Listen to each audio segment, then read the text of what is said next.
नमस्कार दर्शक बंधु। आज हूँ अगस्ट मास 18 तारिख सोमवार। आज दिन जाकर टॉप 20 गुरुत्वपूर्ण खबर उपर आसतु नजर पकाइबा। वीडियो को शेष पर्यंत देखंतु। मात्र किछि समय मध्य जानीपारे आज दिनर संपूर्ण खबर। ता पूर्व चैनल नुआ थिले चैनल को सब्सक्राइब करी रखंतु। एमिति प्रतिदिन लाटेस्ट न्यूज सर्वप्रथमे देखिबा पाई। तेबे आसतु संपूर्ण खबर उपर नजर पकाइबा। आजिर प्रथम खबर, विधायक ताराबाहिनी पति को माड घटना, अभियुक्त को गिरफ कला पुलिस। सेपटे दलीय शोभायात्रा फेरिबा समय आक्रमण शिकार होइछन्ते जयपुर विधायक ताराप्रसाद बाहिनीपति। पूर्व विवाद को केन्द्र कर विधायक को माड मारिछन्ति कोरापुट खलासी संघर पूर्वतन सभापति कृष्ण कुलदेव। आउ परे विधायक पीएस एवं सहयोगी प्रति आक्रमण कृष्ण आहत होइछन्ति।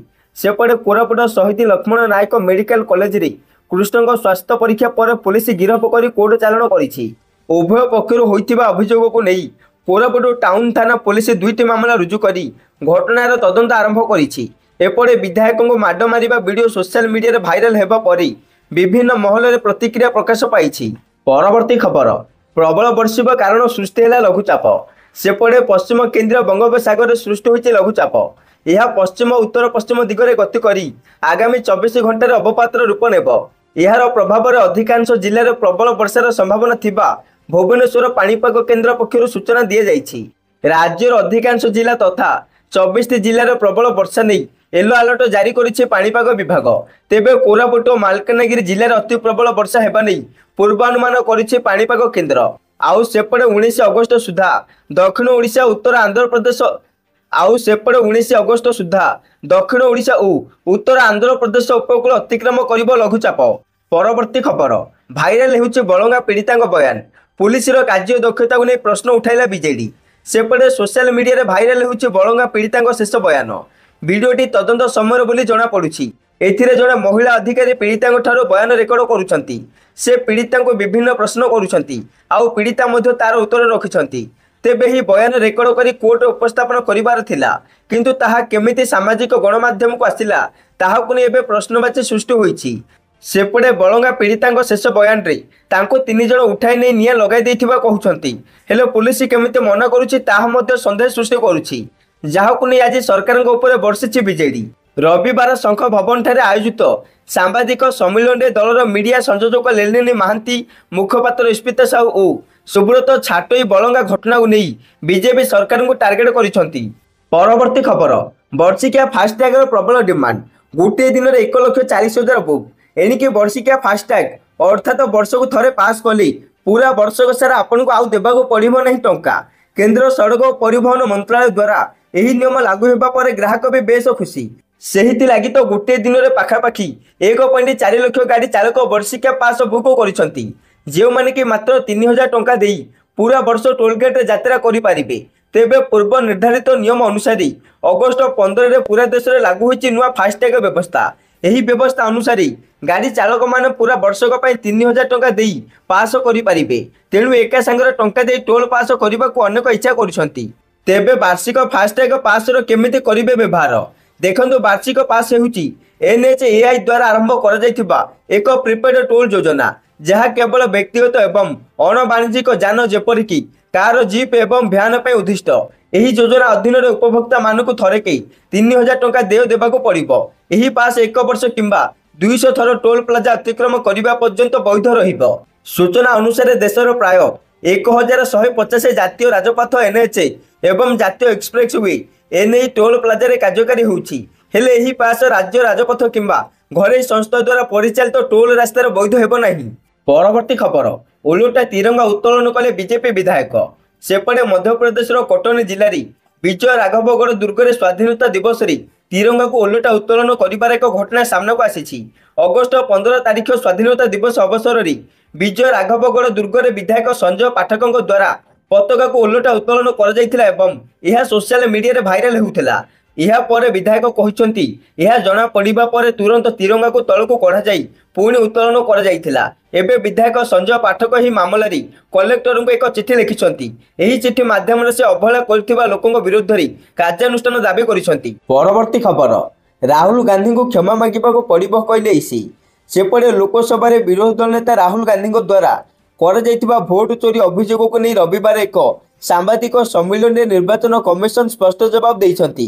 ମୁଖ୍ୟ ନିର୍ବାଚନ କମିଶନର ଜ୍ଞାନେଶ କୁମାର କହିଛନ୍ତି, ଯଦି କେହି ଏପରି ଭାବୁଛନ୍ତି ଯେ ପିପିଟି ଦେଇ ଯାହା ନିର୍ବାଚନ କମିଶନରଙ୍କ ସଂଖ୍ୟା ନୁହେଁ, ଏପରି ଭୁଲ ସଂଖ୍ୟା ଦେଇ ଏବଂ କହୁଛନ୍ତି ଯେ ଏହି ପୋଲିଂ ଅଧିକାରୀ କହିଛନ୍ତି ଯେ ଏହି ମହିଳା 2 ଥର ଭୋଟ ଦେଇଛନ୍ତି, ନିର୍ବାଚନ କମିଶନ ଏପରି ଗମ୍ଭୀର ପ୍ରସଙ୍ଗରେ ଶପଥ ପତ୍ର ବିନା କାମ କରିବା ଉଚିତ ନୁହେଁ। ମୁଖ୍ୟ ନିର୍ବାଚନ କମିଶନର ରାହୁଲ ଗାନ୍ଧୀଙ୍କୁ ଟାର୍ଗେଟ କରି ସ୍ପଷ୍ଟ ଭାବରେ କହିଛନ୍ତି, ତାଙ୍କୁ ଏକ ଶପଥ ପତ୍ର ଦେବାକୁ ପଡ଼ିବ କିମ୍ବା ଦେଶକୁ କ୍ଷମା ମାଗିବାକୁ ପଡ଼ିବ। ତୃତୀୟ ବିକଳ୍ପ ନାହିଁ। ଯଦି 7 ଦିନ ମଧ୍ୟରେ ଶପଥ ପତ୍ର ଗ୍ରହଣ ନ ହୁଏ, ତେବେ ଏହାର ଅର୍ଥ ହେବ ଯେ ଏହି ସମସ୍ତ ଅଭିଯୋଗ ଭିତ୍ତିହୀନ। ପରବର୍ତ୍ତୀ ଖବର, ନୋବେଲ ସମ୍ମାନ ନ ମିଳିଲେ ନରୱେ ଉପରେ ଟାରିଫ ଲଗାଇବେ ଟ୍ରମ୍ପ ଦେଲେ ଧମକ। ସେପଟେ ନୋବେଲ ସମ୍ମାନ ପାଇଁ ଟ୍ରମ୍ପ ବାଉଳା। ଆମେରିକାର ରାଷ୍ଟ୍ରପତି ଡୋନାଲ୍ଡ ଟ୍ରମ୍ପ ନୋବେଲ ପୁରସ୍କାର ପାଇଁ ଏତେ ବ୍ୟାକୁଳ ହୋଇପଡ଼ିଛନ୍ତି ଯେ ସେ ନରୱେର ଅର୍ଥମନ୍ତ୍ରୀଙ୍କୁ ଫୋନ ମାଧ୍ୟମରେ ଧମକ ଦେଇଛନ୍ତି।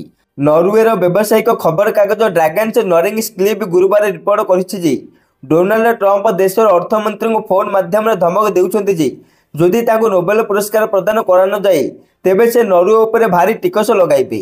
ଆମେରିକାର ରାଷ୍ଟ୍ରପତି ଡୋନାଲ୍ଡ ଟ୍ରମ୍ପ ଗତ ମାସରେ ନରୱେର ଅର୍ଥମନ୍ତ୍ରୀଙ୍କୁ ଟାରିଫ ବିଷୟରେ ଆଲୋଚନା କରିବାକୁ ଫୋନ କରିଥିଲେ। ଏହି ସମୟରେ ସେ ନୋବେଲ ଶାନ୍ତି ପୁରସ୍କାର ଚାହାନ୍ତି ବୋଲି ମଧ୍ୟ କହିଥିଲେ। ପରବର୍ତ୍ତୀ ଖବର, 3 ଘରୋଇ ମେଡିକାଲ କଲେଜର ବଢ଼ିଲା ଫି। ଏଣିକି ମେଡିକାଲ ପାଠପଢ଼ା ପାଇଁ ଅଧିକ ଟଙ୍କା ଦେବାକୁ ପଡ଼ିବ। ରାଜ୍ୟରେ 3 ପ୍ରମୁଖ ଘରୋଇ ମେଡିକାଲ କଲେଜ ଫି ବୃଦ୍ଧି କରିଛନ୍ତି। ରାଜ୍ୟର ପ୍ରମୁଖ 3 ମେଡିକାଲ କଲେଜର ନାମଲେଖା ଫି ବୃଦ୍ଧି କରାଯାଇଛି। ସେଗୁଡ଼ିକ ହେଲା ଡ୍ରିମ୍ସ ମେଡିକାଲ କଲେଜ, କଟକ ଓ ହାଇଟେକ୍ ରାଉରକେଲା ଏବଂ ହାଇଟେକ୍ ଭୁବନେଶ୍ୱର। MBBS ପଢ଼ିବାକୁ ଯାଉଥିବା ଛାତ୍ରଛାତ୍ରୀମାନଙ୍କୁ ପାଖାପାଖି ପ୍ରାୟ 75% ଫି ଅଧିକ ଦେବାକୁ ପଡ଼ିବ। ପୂର୍ବରୁ କୌଣସି ସୂଚନା ନ ଦେଇ ଫି ବୃଦ୍ଧି କରାଯାଇଥିବାରୁ ଅଭିଭାବକମାନଙ୍କ ମଧ୍ୟରେ ଅସନ୍ତୋଷ ବଢ଼ିବାରେ ଲାଗିଛି। ତେବେ 3 ବର୍ଷ ତଳେ ସରକାରୀ ମେଡିକାଲ କଲେଜର ନାମଲେଖା ଫି ବୃଦ୍ଧି ହୋଇଥିଲା, ଯାହା ଫଳରେ ଅନେକ ଗରିବ ମେଧାବୀ ଛାତ୍ରଛାତ୍ରୀମାନେ ମେଡିକାଲ ପାଠପଢ଼ାରୁ ବଞ୍ଚିତ ହୋଇଥିଲେ।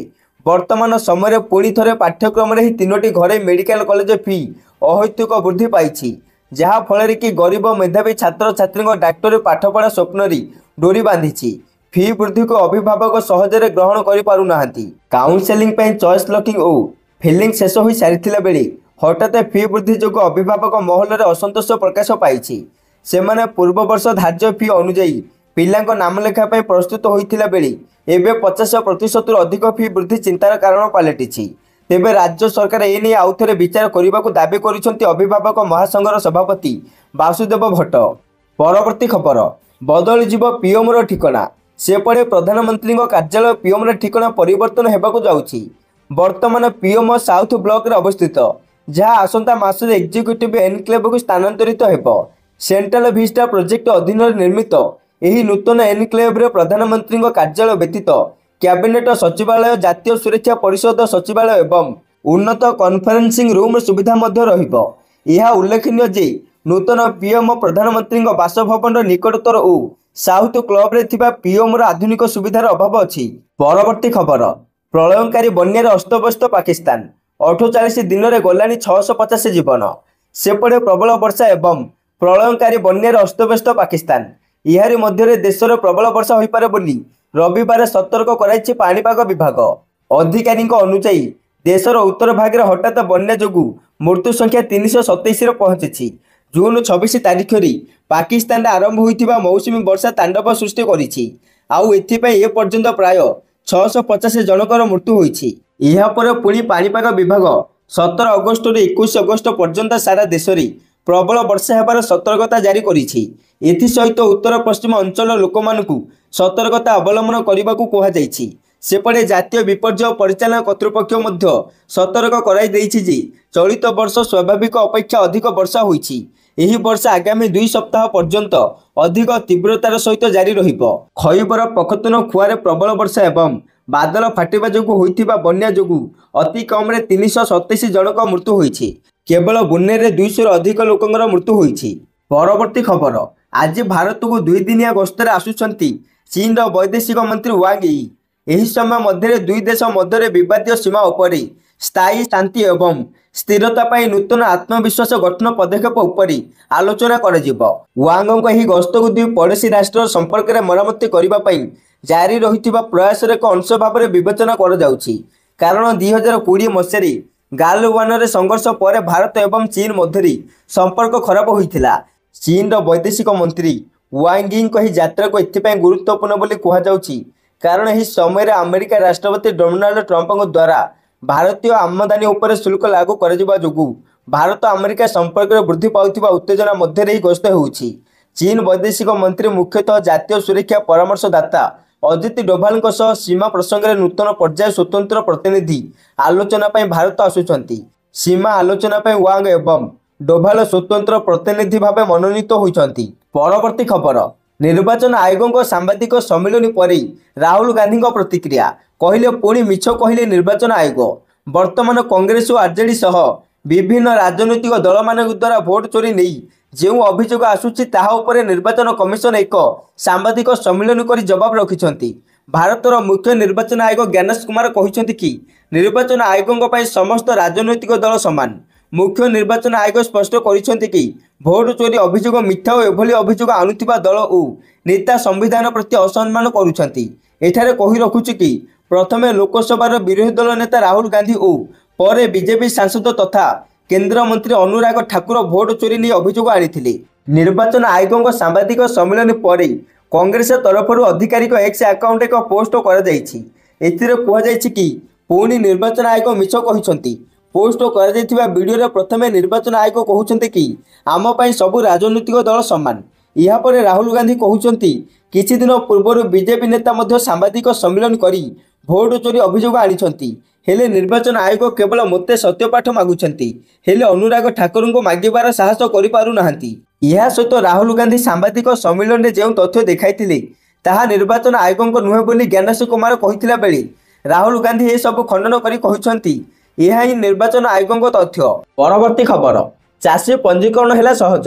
ଖରିଫ ଋତୁ ଚାଷୀ ପଞ୍ଜୀକରଣକୁ ସରଳୀକରଣ କରିଛନ୍ତି ରାଜ୍ୟ ସରକାର।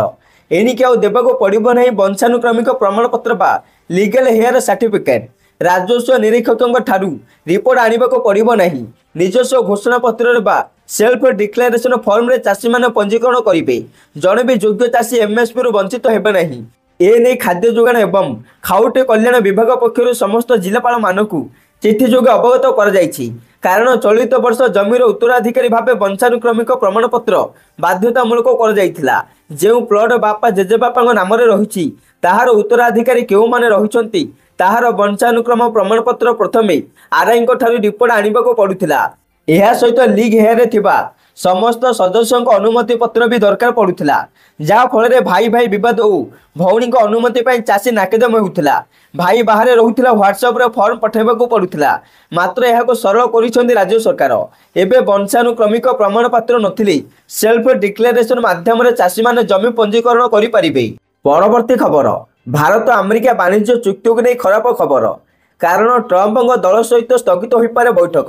ଏପଟେ ଭାରତ ଏବଂ ଆମେରିକା ମଧ୍ୟରେ ପ୍ରସ୍ତାବିତ ଦ୍ୱିପାକ୍ଷିକ ବାଣିଜ୍ୟ ଚୁକ୍ତିନାମା ଉପରେ ପରବର୍ତ୍ତୀ ପର୍ଯ୍ୟାୟ ଆଲୋଚନା ଅଗଷ୍ଟ 25 ତାରିଖରେ ଅନୁଷ୍ଠିତ ହେବାକୁ ଯାଉଛି। କିନ୍ତୁ ଏହା ପୂର୍ବରୁ ଏହି ବୈଠକକୁ ନେଇ ଚିନ୍ତାଜନକ ସମସ୍ୟା ସୃଷ୍ଟି ହୋଇପାରେ। ଆଲୋଚନା ପାଇଁ ଭାରତ ଆସୁଥିବା ଆମେରିକା ଦଳର ଏହି ଗସ୍ତ ପରବର୍ତ୍ତୀ ତାରିଖକୁ ସ୍ଥଗିତ ରଖାଯାଇପାରେ। ଏ ପର୍ଯ୍ୟନ୍ତ ପ୍ରସ୍ତାବିତ ବିଟିଏ ପାଇଁ 5 ପର୍ଯ୍ୟାୟ ଆଲୋଚନା ସମାପ୍ତ ହୋଇଛି ଏବଂ 6ଠ ପର୍ଯ୍ୟାୟ ଆଲୋଚନା ଭାରତରେ ଅନୁଷ୍ଠିତ ହେବାକୁ ଯାଉଛି। ଆଉ ଏବେ ଏହି ଆଲୋଚନା ଅଗଷ୍ଟ 25ରୁ 29 ପର୍ଯ୍ୟନ୍ତ ସ୍ଥିର ହୋଇଛି।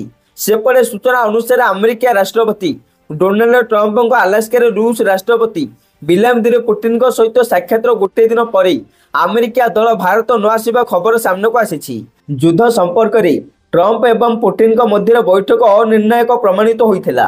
ରାଷ୍ଟ୍ରପତି ପୁଟିନ ରୁଷର ପକ୍ଷ ଉପସ୍ଥାପନ କରିଥିଲେ ଏବଂ ପରବର୍ତ୍ତୀ ବୈଠକ ପାଇଁ ଟ୍ରମ୍ପଙ୍କୁ ମସ୍କୋକୁ ନିମନ୍ତ୍ରଣ କରିଥିଲେ। ଅନ୍ୟପକ୍ଷରେ ଟ୍ରମ୍ପ ପର୍ଯ୍ୟାୟକ୍ରମେ ଯୁଦ୍ଧବିରତି ବଦଳରେ ସିଧାସଳଖ ଶାନ୍ତି ଆଲୋଚନାକୁ ପସନ୍ଦ କରିଥିଲେ। ତଥାପି ବୈଠକ ସମୟରେ କୌଣସି ନିର୍ଦ୍ଦିଷ୍ଟ ସମାଧାନ ମିଳିପାରିଲା ନାହିଁ। ବିଶେଷଜ୍ଞମାନଙ୍କ ଅନୁଯାୟୀ ରୁଷ ସହିତ ଭାରତର ଶକ୍ତି ଏବଂ ପ୍ରତିରକ୍ଷା ସମ୍ପର୍କ ଆମେରିକାକୁ ବହୁତ ଅସୁବିଧାରେ ପକାଇଛି, ଯାହା ଶୁଳ୍କ ବିବାଦକୁ ଆହୁରି ବୃଦ୍ଧି କରୁଛି। ପରବର୍ତ୍ତୀ ଖବର, ଜନଧନ ଆକାଉଣ୍ଟ ଗୁଡ଼ିକର ହେବ ରି-କେୱାଇସି, ନହେଲେ ହଇରାଣରେ ପଡ଼ିବେ। ତେବେ ଦେଶରେ 55 କୋଟିରୁ ଅଧିକ ଜନଧନ ବ୍ୟାଙ୍କ ଆକାଉଣ୍ଟ ଅଛି। ଜନଧନ ଆକାଉଣ୍ଟ ସାଧାରଣ ଲୋକଙ୍କ ପାଇଁ ବ୍ୟାଙ୍କ ସେବା ସହିତ ଯୋଡ଼ି ହେବାର ସବୁଠାରୁ ସହଜ ଉପାୟ ସାଜିଛି। କିନ୍ତୁ ଏବେ ଭାରତୀୟ ରିଜର୍ଭ ବ୍ୟାଙ୍କ ଅର୍ଥାତ୍ ଆର୍ବିଆଇ ଜନଧନ ଯୋଜନାର 10 ବର୍ଷ ପୂରଣ ଅବସରରେ ଏକ ନୂତନ ସୂଚନା ଜାରି କରିଛି। 1 ଜୁଲାଇରୁ 30 ସେପ୍ଟେମ୍ବର 2025 ପର୍ଯ୍ୟନ୍ତ पंचायत स्तर में समस्त जनधन आकाउंटधारी केवाईसी शिविर आयोजन कर कौन आकाउंट ठिकाना परिवर्तन करने को पड़े एवं कौन सूचना परिवर्तन करने को पड़े तेबे यह कैंपस गुड़िक मध्यम प्रासंगिक डॉक्यूमेंट दाखल यह व्यतीत जदि कहीं निजर व्यक्तिगत सूचना अपडेट करने को चाहती तेबे ताहाको मध्य अपडेट कर जहाद्वारा भविष्य आकाउंट को सक्रिय रखिपारी काहाको कौन असुविधार सम्मुखीन होगा पड़ो नहीं। यह होउछि प्रधानमंत्री जनधन योजना अधीन खोल जाइथिबा आकाउंट गुड़िकर विशेषत्व। एही सबुरे आपनको मासिक हाराहारी बालांस बजाय रखा पड़ो नहीं। एही समस्त आकाउंट गुड़िक शून्य बालांस आकाउंट तेबे पुनः केवाईसी करने आपको किसी डॉक्यूमेंट आवश्यकता पड़ो से सबुठारु गुरुत्वपूर्ण होउछि आधार कार्ड। यह पर आपनकर भोटर कार्ड किंबा राशन कार्ड किंबा ड्राइविंग लाइसेंस किंबा पासपोर्ट भली डॉक्यूमेंट मध्य रहिबा आवश्यक जहाद्वारा आपनकर परिचय एवं ठिकाना जांच होई परिबो। परवर्ती खबर खुशी खबर कमिला पेट्रोल डीजेल दर देश में पेट्रोल और डीजेल नुआ मूल्य जारी कर जाइछि। प्रमुख सहर गुड़िक पेट्रोल और डीजेल मूल्य परिवर्तन होइछि। किछि सहर में दाम अपरिवर्तित रही प्रतिदिन तेलर नुआ दर निर्धारण कर जाइथाय आउ सेही अनुसार देश तथा राज्य मानक तैल दर निर्धारण कर जाइथाय। हेले आज भुवनेश्वर पेट्रोल दर 101.11 पैसा रही बेली डीजेल दाम प्रति लिटर पिछा 92 टंका 69 पैसा रही आउ दिल्ली में पेट्रोल लिटर पिछा 94 टंका 77 पैसा और डीजेल दर 87 टंका 67 पैसा रही। यह सहित मुंबई में पेट्रोल लिटर पिछा 103 टंका 50 पैसा रही बेली डीजेल लिटर पिछा 90 टंका 3 पैसा रही। सेहीपरि कोलकाता रे पेट्रोल दर 105.41 टंका थिला बेली डीजेल दर 92 टंका 2 पैसा रही। चेन्नई रे पेट्रोल दर 100 टंका 93 पैसा थिला बेली डीजेल दाम 92 टंका 52 पैसा रही।